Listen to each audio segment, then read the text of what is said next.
Whoops. Hi guys, we're back. Playing these three micro strategy tournaments on PokerStars. Let's get rid of that.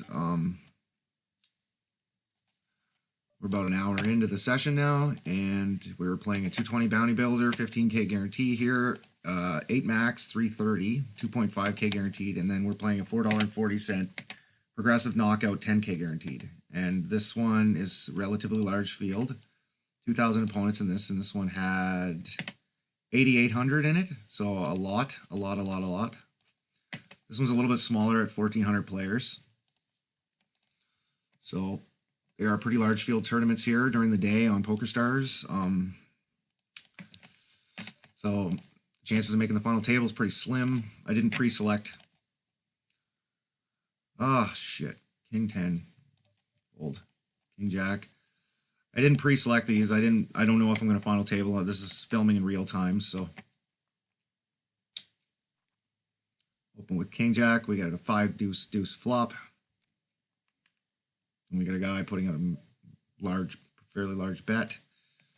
Donk leading into 2 opponents. He probably has a flush draw. I don't really need to get involved there. Just let him have it.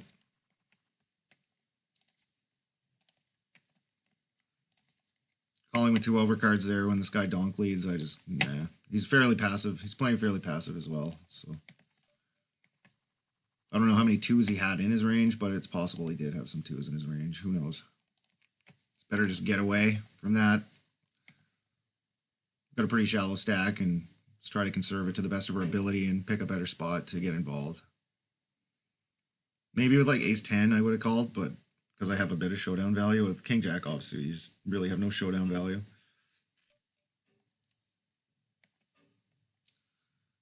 And open jamming, 49 big blind stack. It's interesting when you see that. I wonder what he had. He's a little bit too deep to be open jamming from the small blind with a lot of stuff. Maybe he had like ace queen offsuit and he just didn't feel like playing it or something. Okay, all in, and I fold. This guy only has 6 big blinds remaining, so call pretty wide. He's playing fairly tight though, so he has probably just took a bad beat.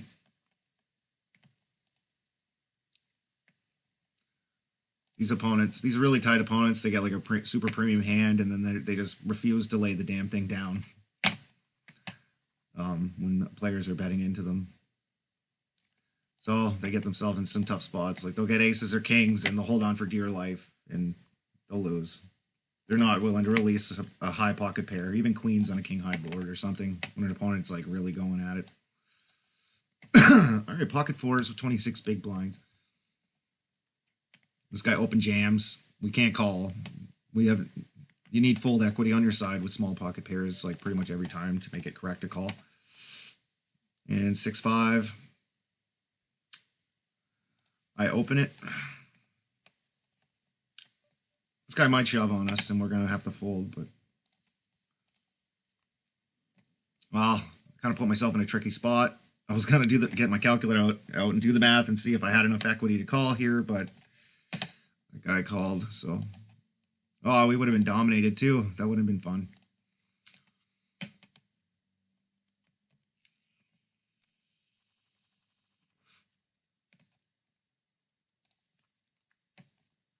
Anyway, we got to keep pounding at these guys and trying to build or make get little small pots going. Small pots, yeah. We got to keep trying to win little small pots.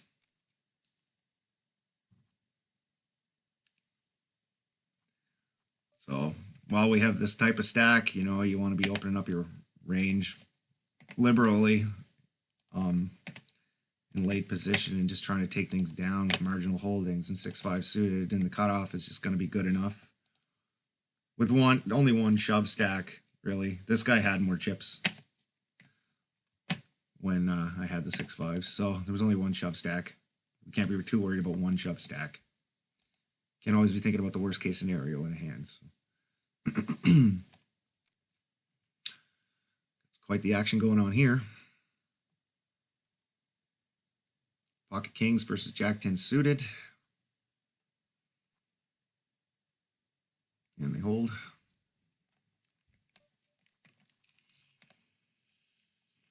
Jack 5 off is always a fold.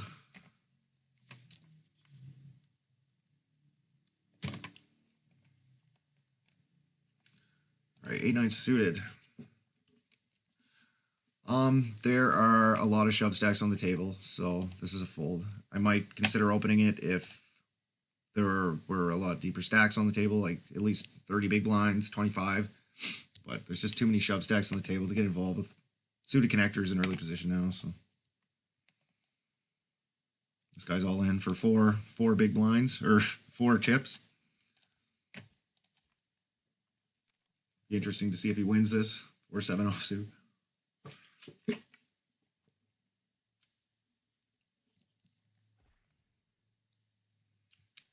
Oh, we move tables. I think there was, what, 2,000 in this? 2,200 now. So we already lost 500 people. That's why there's so much money in these tournaments. We've already lost 500 people in this game, and we haven't had to do anything. So that's... how much money would that be? That's $2,000 that basically was thrown in the garbage. Well, we'll say $1,500. Some of them were legitimate beats, but about $1,500 was just thrown in the trash. So, yeah, that's why there's money in these multi-table tournaments, because there's just awful players in them that just pretty much are giving away their money, just gambling, basically. Because, like, you can gamble at poker. You can do things that are going to have a negative expectation in the long run, but just to see if you can get the big win, right? But in the long run, you're going to lose, and that's just treating it as gambling. Poker is not gambling. It's just making the correct decisions over and over and over again, and so showing a positive expectation in the long run. So, yes, in the short term, you're going to lose sometimes, but in the long term, if you're a winning player, you're going to show a positive expectation, and you can't let that drive you nuts. All right, limping is your friend in the small blind when you're short stacked. So you want to be limping in with a wide range because we need to get a pot. We're going to realize our equity when we do hit a good flop pretty much every time, because our positional disadvantage is going to be negated when we shove. So can't really do much with middle pair. If the flop came 9, 10, 6, probably would have been going with that one, to be honest. Or 9, 10, 5 even. I probably would have shoved. Probably got looked up by a lot of draws with overcards. Would have been like a break-even spot, 50-50 chance to win, or I would be crushed, I guess, with a 10, a better 10. But with 19 big blinds with top pair, you pretty much have to go with it, so.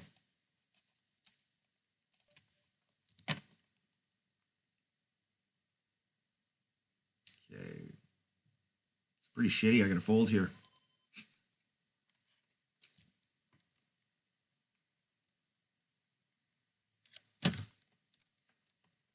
There's just no merit to calling. I want to see what this guy's min betting with. I think we're going to see as well.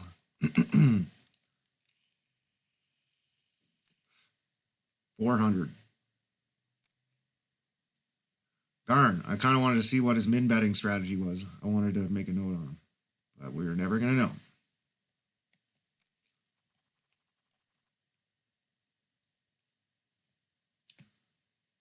All right, A7 offsuit.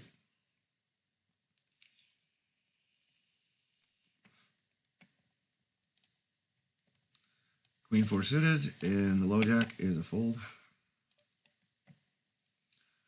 All right, we're short and stacked enough that we probably could make a profitable shove here, but I think I'm just going to call. And then we make top pair, and I'm probably going to check raise. If anybody makes a bet, I'm going to raise. I have to, so. For protection, basically. Okay, I think I'm going to fold it now.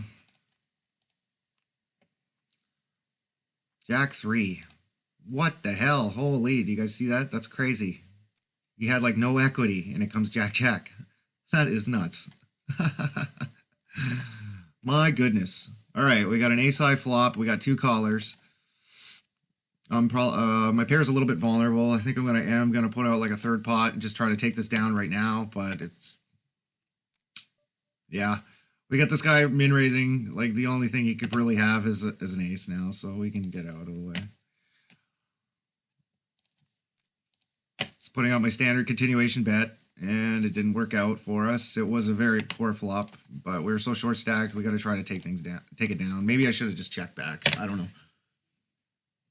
Instead of putting out third pot and getting raised, because we could have realized our equity if we had got a 9 or a 10 on the turn. I just kind of wanted to take a little stab at the pot and try to take it down right there, but it was a pretty busy coordinated board, I guess. But the ace connects way better with my range, so that's what I was kind of thinking, that ace high board, right? And people don't generally call a lot of bets with like overcards and stuff like that when it's an ace high board, because there is none. So that's kind of what I was thinking there, is just try to put out a small stab at the pot and take it down with middle pair in position. So now we're getting pretty short. Probably going to be shoving quite a few hands here. I guess a6 off is going to be a shove. Kind of sucks, but that's what they gave us, so we got to go with it. This guy doesn't isolate us, he just calls. So let's see, with jacks and king 9. So we are live, and there's our ace, so that's good. 95%. We got lucky. Excellent. Because a6 has treated us well in this tournament. That's the second one we won with. All right.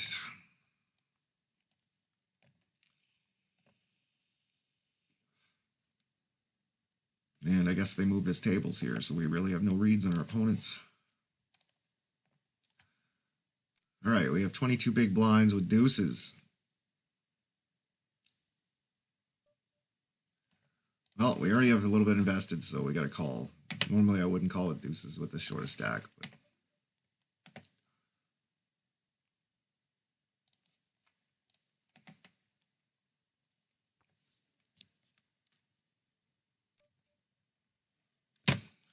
you can get Ray from this one.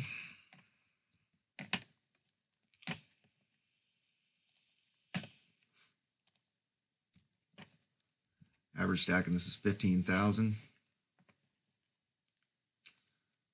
3,200 remaining out of like 9,000. Holy, there was a lot of players in this, almost 10,000 players, and they're still coming up. $18,000 prize pool in this. All right, Jack 4 suited, we can fold. Queen 10 is a fold. We're getting fairly short here, a couple of them.